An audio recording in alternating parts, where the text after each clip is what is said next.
हिंदू धर्म की पुरानी कथाओं में अनेकों राक्षसों का वर्णन मिलता है जो अपनी शक्ति, वीरता और आतंक के लिए प्रसिद्ध थे। लेकिन उन राक्षसों में से कुछ ऐसे राक्षस थे जो बहुत शक्तिशाली थे और जिन्हें हराना लगभग नामुमकिन था। तो चलिए जानते हैं ऐसे 10 राक्षसों के बारे में।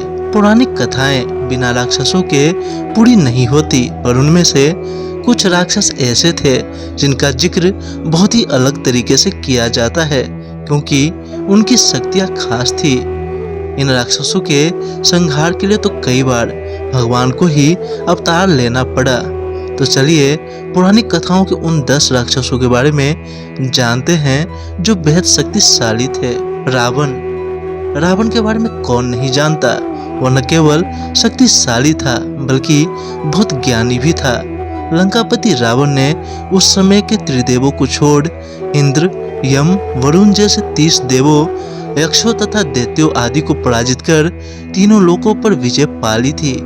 रावण 10 सिर और 20 भुजाओं वाला राक्षस था।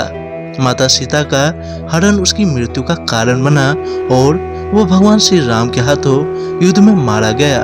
हिरण्यकश्यप एक अत्यंत शक्तिशाली राक्षस था जिसने भगवान ब्रह्मा से वरदान प्राप्त किया था कि उसे कोई भी देव, असुर, गंधर्व, नर और पिशाच न मार पाए, किसी अस्त्र शस्त्र से उसकी मृत्यु न हो पाए।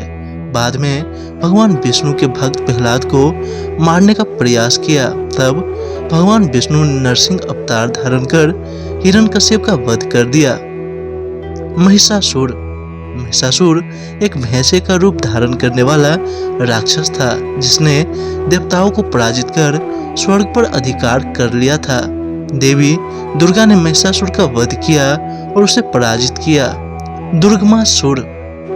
दुर्गमासुर अपने पिता की मृत्यु का प्रतिशोध लेने के लिए उसने दिव्य ऋषियों से चारों वेद चुरा लिए क्योंकि उसे लगता था कि उसके पिता की मृत्यु दिव्य हस्तक्षेप से हुई थी।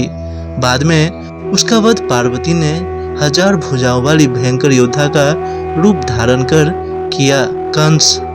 कंस मथुरा का राजा और भगवान श्री कृष्ण का मामा था। उसने न केवल अपनी प्रजा पर बल्कि अपनी बहन पर भी अनेक अत्याचार किए और भगवान कृष्ण ने आखिर में उसका वध कर दिया। रक्त बीज को शिव जी ने वरदान दिया था कि उसके शरीर से अगर रक्त की बूंद पृथ्वी पर गिरती है तो उस जैसे हजारों राक्षस तुरंत पैदा हो जाएंगे। उस वरदान के कारण घमंड में आकर रक्त बीज माँ काली समेत अन्य देवियों का अपमान करने लगा। बाद में उसका वध माँ काली ने किया। भस्मासुर को शिव जी ने वरदान दिया था कि वो जिसके सर पर हाथ रखेगा वो नष्ट हो जाएगा।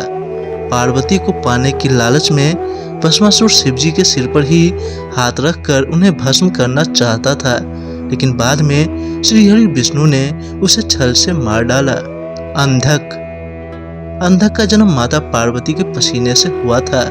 भगवान शिव ने उस बच्चे को दैत्यराज हिरण्याक्ष को दे दिया। अंधक ने ब्रह्मा जी से अपना वध न होने का एक जटिल वरदान मांगा था, लेकिन बाद में वो माँ पार्वती पर ही मोहित हो गया और यही बेवकूफी उसकी मृत्यु का कारण बनी। बाद में अंधक का वध भगवान शिव ने अपने त्रिशूल से किया था। सुबाहु एक राक्षस था जिसने विश्वामित्र के यज्ञ को नष्ट करने का प्रयास किया और भगवान श्री राम के हाथों मारा गया।